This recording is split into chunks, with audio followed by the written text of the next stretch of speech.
Le vent froid de novembre s'infiltrait par les fissures des vieilles fenêtres de la maison familiale. Assise sur le bord de son lit, Sarah, 18 ans à peine, serrait contre elle une petite valise où elle avait rangé en hâte quelques vêtements, une photo d'enfance et un carnet où elle écrivait ses rêves. Dans son ventre, une vie grandissait. Mais au lieu de douceur et de soutien, elle n'avait trouvé que colère et rejet. Quelques heures plus tôt, son père avait découvert son secret. Sa voix, d'ordinaire grave mais contenue, avait explosé dans la maison comme un coup de tonnerre. « Tu as sali notre nom. Sors d'ici. Je ne veux plus jamais te voir sous ce toit. » Les mots résonnaient encore dans sa tête, brûlants et irrévocables. Sa mère, impuissante, s'était tenue en retrait, le regard noyé de larmes, trop effrayée pour défendre sa fille. Et maintenant, à 22 heures, Sarah savait qu'elle devait partir. Sans argent, sans destination, avec, pour seule certitude, un bébé à protéger coûte que coûte. La porte claqua derrière elle, laissant échapper un souffle d'air glacé qui lui donna des frissons. Sarah serra sa valise d'une main et posa l'autre sur son ventre, comme pour rassurer l'enfant qui grandissait en elle. La rue était presque déserte, à peine éclairée par quelques lampadaires jaunâtres qui projetaient des ombres étranges sur le trottoir. Ses pas résonnaient sur le bitume humide. Chaque mouvement semblait plus lourd que le précédent, comme si le poids de la solitude venait soudain s'installer sur ses épaules. Elle n'avait nulle part où aller. Ses amis, elle savait que leurs parents refuseraient de l'accueillir en apprenant qu'elle était enceinte. Les foyers d'accueil, elle n'en connaissait même pas l'adresse. Une bruine fine commença à tomber, collant ses cheveux à son visage. Elle se mit à marcher plus vite, sans vraiment savoir vers où. Tout ce qu'elle savait, c'est qu'elle ne devait pas s'arrêter. Si elle s'arrêtait, la peur l'engloutirait. Après près d'une heure de marche, Sarah arriva devant un petit square désert. Les arbres nus, dépouillés par l'automne, semblaient tordre leurs branches dans le vent comme pour se protéger du froid. Au centre, un vieux banc en bois, usé par le temps et la pluie, lui apparut comme le seul refuge possible pour cette nuit. Elle s'assit, posa sa valise à côté d'elle et enfouit son visage dans ses mains. Les larmes, qu'elle avait réussi à retenir jusque-là, coulèrent enfin. Elle pensait à ce petit être qu'elle portait, à ce qu'il allait subir avant même de voir le jour. Elle avait peur, mais quelque part au fond d'elle, une petite voix lui soufflait. « Tiens bon !» Le froid pénétrait sa veste mince. Ses doigts engourdis tremblaient, et ses yeux cherchaient machinalement une silhouette connue, une main tendue, quelqu'un, n'importe qui. Mais la ville dormait. Et elle était seule. Alors qu'elle frissonnait sur le banc, Sarah entendit le grincement d'un chariot de supermarché au loin. En levant la tête, elle aperçut une silhouette qui avançait lentement dans l'ombre. Un vieil homme, vêtu d'un manteau trop grand pour lui, poussant devant lui un caddie rempli de couvertures, de bouteilles vides et de quelques sacs en plastique. Il s'arrêta à quelques mètres, la fixa un instant avec un regard attentif, puis dit d'une voix rauque. « Tu ne devrais pas rester ici par ce temps. » Surprise, elle hésita à répondre. Mais ses lèvres bleuies par le froid laissèrent échapper un simple. « Je n'ai nulle part où aller. » Le vieil homme la regarda longuement, comme s'il cherchait à deviner toute son histoire dans ses yeux. Puis, sans poser de questions, il sortit de son caddie une vieille couverture et la lui tendit. « Tiens, ça t'aidera à passer la nuit. » Sarah sentit ses yeux s'embuer à nouveau. Pour la première fois depuis des heures, quelqu'un lui montrait un peu d'humanité. Sarah accepta la couverture d'un geste hésitant, comme si elle craignait qu'on la lui retire aussitôt. Le tissu était rêche, imprégné d'une odeur de fumée et de poussière, mais il lui parut plus précieux que n'importe quel manteau neuf. Elle s'en enveloppa, et un soupir de soulagement s'échappa de ses lèvres. Le vieil homme s'assit à l'autre bout du banc, déposant son caddie à côté de lui. Pendant quelques secondes, ils restèrent silencieux, écoutant simplement le vent qui sifflait dans les branches et le lointain grondement des voitures. « Tu es jeune et enceinte. » Sa voix était basse, presque comme un constat amer. Sarah baissa les yeux. Elle n'avait pas envie de raconter sa vie à un inconnu, mais il reprit doucement. « J'ai vu beaucoup de choses dans la rue. Et je sais qu'ici, la nuit, ce n'est pas sûr, surtout pour une fille comme toi. » Elle serra sa valise plus fort. « Je n'ai nulle part où aller. Il y a un abri, pas très loin d'ici. Ce n'est pas un hôtel, mais c'est chaud et tu pourras manger un peu. » Ces mots avaient une sincérité désarmante. Sarah hésita. Suivre un inconnu dans la nuit lui faisait peur, mais rester seule sur ce banc, avec le froid qui s'intensifiait, était peut-être pire encore. Elle leva les yeux vers lui. « Pourquoi tu veux m'aider ?»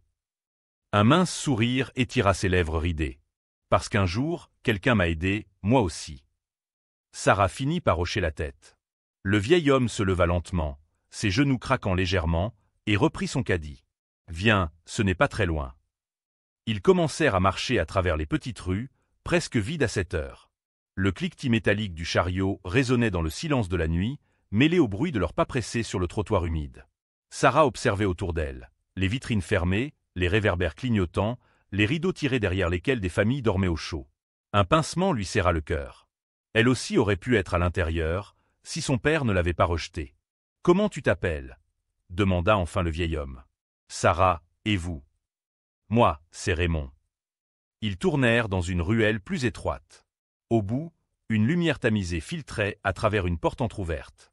Un murmure d'échange, mêlé à l'odeur de soupe chaude, flottait dans l'air. « Voilà, c'est ici », dit Raymond en posant une main rassurante sur son épaule. Pour la première fois depuis qu'elle avait quitté sa maison, Sarah sentit naître une petite lueur d'espoir. Sarah s'approcha lentement de l'entrée. La porte en bois grinça légèrement lorsqu'elle la poussa, et une bouffée de chaleur l'enveloppa aussitôt, contrastant brutalement avec l'air glacial de la rue. À l'intérieur, la lumière était douce, presque apaisante. Une grande salle modeste s'étendait devant elle. Quelques tables en bois, des chaises dépareillées, un vieux poêle ronronnant dans un coin. L'odeur de soupe et de pain frais flottait dans l'air, donnant à l'endroit un parfum rassurant. Des silhouettes étaient assises çà et là. Des hommes au visage marqué par la rue, des femmes au regard fatigué, et même 2 enfants blottis sous une couverture. Tous levèrent la tête à son entrée, mais leurs yeux n'avaient rien de dur. C'était un mélange de curiosité et de compassion. « Bonsoir, Raymond », lança une femme derrière un comptoir. Elle portait un tablier et avait un sourire chaleureux. « Et qui est cette jeune demoiselle ?» Raymond jeta un bref coup d'œil à Sarah, puis répondit simplement. « Quelqu'un qui avait besoin d'un endroit pour se réchauffer. » La femme hocha la tête, comme si elle comprenait sans qu'on ait besoin d'en dire plus. « Approche, ma chérie. Tu dois avoir faim. » Sarah sentit sa gorge se nouer. Ces mots simples venaient de fissurer le mur de peur et de solitude qu'elle portait depuis le début de la soirée. La femme au tablier, qui s'appelait Madeleine, guida Sarah vers une table près du poêle. Le bois chaud diffusait une chaleur réconfortante qui lui réchauffa aussitôt les mains et le visage. Sans un mot, Madeleine lui apporta un grand bol fumant de soupe aux légumes et une tranche épaisse de pain encore tiède. Sarah attrapa la cuillère, mais ses doigts tremblaient. Elle prit la première bouchée, et les larmes lui montèrent aux yeux. Ce n'était pas seulement la soupe, c'était la chaleur, la gentillesse, le fait de se sentir enfin en sécurité, ne serait-ce que pour quelques minutes. « Mange doucement, ma chérie. » La voix de Madeleine était douce, presque maternelle. Sarah hocha la tête, incapable de parler sans que sa voix ne se brise. Assis à la même table, Raymond observait la scène avec un léger sourire. « Elle n'avait rien mangé depuis quand ?» demanda-t-il doucement. Sarah releva les yeux vers lui, hésita, puis murmura. « Depuis hier matin. » Le silence se fit un instant autour de la table. Madeleine posa une main légère sur l'épaule de la jeune fille. « Ne t'inquiète pas, tu es ici en sécurité. Personne ne te fera de mal. » Ces mots frappèrent Sarah en plein cœur. Elle ne savait pas encore si elle pouvait vraiment y croire, mais elle voulait y croire. Après quelques cuillerées de soupe, Sarah sentit ses forces revenir doucement.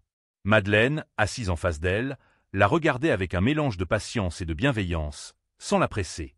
Raymond, lui, gardait le silence, les mains croisées sur la table, comme s'il savait que le moment était fragile. Finalement, Sarah posa sa cuillère et inspira profondément. « Mon père m'a mise à la porte ce soir. » Sa voix était basse, presque tremblante, mais chaque mot semblait l'alléger un peu. « Pourquoi » demanda doucement Madeleine. Sarah baissa les yeux vers ses mains, jouant avec la croûte de pain. « Parce que je suis enceinte. » Un court silence suivit. Personne ne la jugea. Au contraire, Madeleine se pencha légèrement vers elle. « Et la mère du bébé, enfin le père ?» Sarah eut un rire amer. Il a disparu dès qu'il a su. Elle sentit sa gorge se serrer à nouveau. « J'avais 18 ans. Je croyais qu'il m'aimait. » Madeleine soupira doucement, son regard plein de compassion. Raymond hocha la tête, comme s'il comprenait trop bien la trahison dont elle parlait. Sarah releva enfin les yeux. « Je ne sais pas où aller. Je n'ai personne. » Madeleine répondit sans hésiter. « Pour ce soir, tu es ici. Demain, on verra ensemble. » Après avoir terminé son repas, Sarah suivit Madeleine jusqu'à une petite pièce à l'arrière de l'abri. Il y avait là 4 lits superposés, recouverts de couvertures épaisses mais usés par le temps. 2 femmes dormaient déjà, leur respiration lente et régulière emplissant l'air d'un rythme apaisant. « Tu peux prendre ce lit, là-bas, près du mur, » dit Madeleine en lui désignant un matelas du bas. Sarah posa sa valise à côté, puis s'assit lentement. Elle caressa machinalement son ventre arrondi, comme pour dire à son bébé « On a trouvé un peu de répit pour ce soir ». Madeleine lui tendit un pyjama propre et un petit verre d'eau. « Repose-toi. Ici, tu es en sécurité. » Sarah hocha la tête, incapable de trouver les mots pour la remercier. Elle s'allongea, enfouissant son visage dans l'oreiller. Le bruit du vent dehors, mêlé au ronronnement lointain du poêle, formait une berceuse inattendue. Et pour la première fois depuis qu'elle avait quitté la maison, elle sentit ses paupières se fermer sans peur. Cette nuit-là, Sarah dormit profondément. Elle ignorait encore que ce refuge serait le point de départ d'un combat bien plus grand que tout ce qu'elle avait vécu jusqu'ici. Le premier rayon de soleil perça doucement à travers les volets mal fermés, éclairant la petite chambre où dormait Sarah. Elle ouvrit lentement les yeux, encore enveloppée d'un doux sommeil réparateur, mais le souvenir de la nuit froide sur le banc lui revint aussitôt. Autour d'elle, les bruits du réveil matinal remplissaient la pièce. Des chuchotements, des pas légers, le grincement d'un lit superposé. Sarah se redressa, les muscles encore endoloris, et observa les visages des autres résidents du refuge. Des femmes, des hommes, certains âgés, d'autres jeunes, mais tous marqués par la vie. Madeleine entra avec un sourire chaleureux, tenant un plateau avec du café chaud et quelques biscuits. « Bonjour, ma chérie. Bien dormi ?» Sarah hocha la tête, un faible sourire éclairant son visage fatigué. « Viens, on va te faire découvrir un peu mieux l'endroit. » Elle l'entraîna dans la salle commune où plusieurs personnes s'affairaient à préparer le petit déjeuner. Raymond était déjà là, aidant à distribuer les tasses et les assiettes. À travers ses gestes simples et ses sourires sincères, Sarah sentit peu à peu un sentiment d'appartenance naître en elle. Elle ne savait pas encore ce que l'avenir lui réservait, mais une chose était sûre, elle n'était plus seule. Au fil de la matinée, Sarah apprit à connaître quelques-uns des habitants du refuge. Il y avait Lina, une jeune mère célibataire qui avait connu des histoires similaires à la sienne, et Karim, un homme au sourire franc qui aidait bénévolement à organiser les repas. Chacun portait ses blessures, mais aussi une incroyable capacité à se relever. Sarah sentit peu à peu son cœur s'alléger. Elle n'était plus juste une jeune fille abandonnée, mais une future mère entourée d'une nouvelle famille, imparfaite mais sincère. Entre les échanges timides et les regards bienveillants, une petite flamme d'espoir commença à brûler en elle. Elle se surprit même à rêver, « Et si je pouvais vraiment reconstruire ma vie ?» Pour la première fois depuis longtemps, Sarah trouva la force de sourire.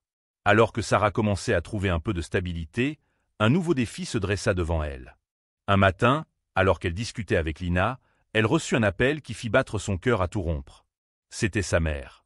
La voix tremblante, sa mère lui demanda de la rejoindre rapidement. Sarah hésita, tiraillée entre la peur et l'espoir. Malgré la douleur du passé, une part d'elle voulait comprendre, entendre pourquoi son père avait été si dur. Elle accepta, avec une boule au ventre.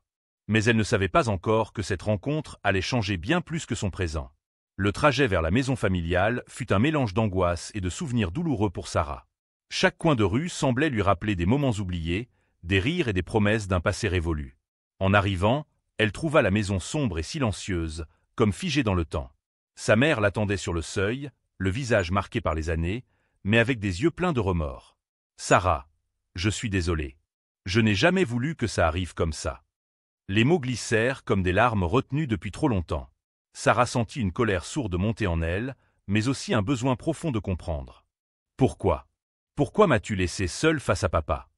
Sa mère baissa les yeux, incapable de répondre. Cette confrontation, douloureuse et sincère, allait être le premier pas vers une vérité plus grande. Assise dans le salon faiblement éclairé, Sarah et sa mère entamèrent un long dialogue, chargé d'émotions refoulées. Sa mère, entre sanglots et hésitations, révéla des vérités que Sarah n'avait jamais imaginées. « Ton père a toujours été dur, mais ces derniers temps, il a traversé des épreuves que tu ignores. » Elle expliqua que la perte de son emploi, des dettes lourdes et un sentiment d'échec l'avaient transformé en un homme amer et colérique. Il avait peur que ta grossesse aggrave encore nos problèmes. Il n'a pas su gérer sa peur, et il a fait une terrible erreur. Sarah écoutait, partagée entre tristesse et compréhension naissante. Ce n'était pas une excuse, mais cela expliquait l'injustice qu'elle avait subie. Au fond d'elle, une question restait en suspens. Pouvait-elle pardonner ? Après cette nuit de révélation, Sarah sentit au fond d'elle une force nouvelle émerger. Elle avait traversé l'abandon, la peur et la solitude, mais maintenant elle savait que le passé ne dicterait plus sa vie. Elle regarda son ventre arrondi et prit une décision ferme. « Je vais me battre. Pour moi, pour ce bébé. Je ne serai pas une victime. » Madeleine, Raymond, Lina, tous ceux qui l'avaient soutenue jusqu'ici, devinrent pour elle une famille de cœur. Elle commença à imaginer un avenir où elle pourrait être indépendante, fière, et capable d'offrir à son enfant ce qu'elle n'avait jamais eu.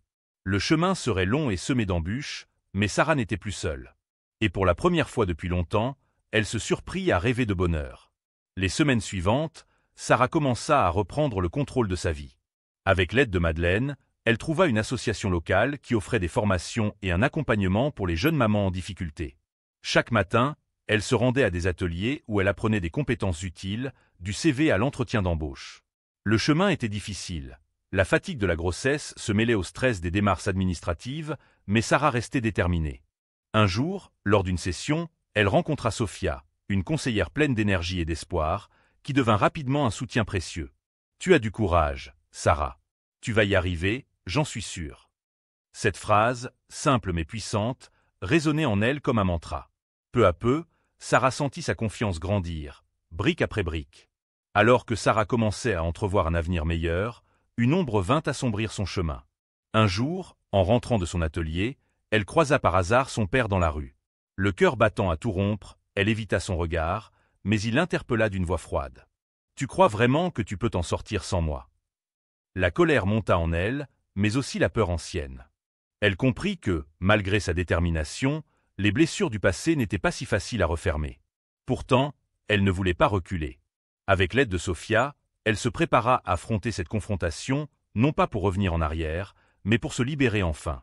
Un après-midi, Sarah accepta de rencontrer son père dans un café neutre, un lieu public où elle se sentait en sécurité. Le visage de cet homme qu'elle avait en craint était marqué par la fatigue et la rancune, mais aussi par une certaine vulnérabilité. « Je ne cherche pas à effacer le passé, papa, » commença Sarah, la voix ferme mais calme. « Mais je refuse que tu continues à contrôler ma vie. Je suis enceinte, oui, et je serai mère. Mais je ne serai plus jamais ta victime. » Son père la regarda, surpris par sa détermination.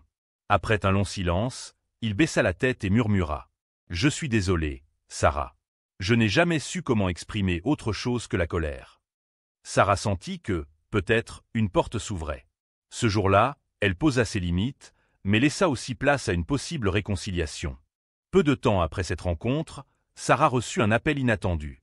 C'était sa tante, sœur cadette de sa mère, une femme douce et compréhensive, qui avait toujours gardé contact malgré la distance familiale. « Sarah, je sais ce que tu traverses. Tu n'es pas seule. Ma maison t'est ouverte, à toi et à ton bébé. » Cette invitation bouleversa Sarah.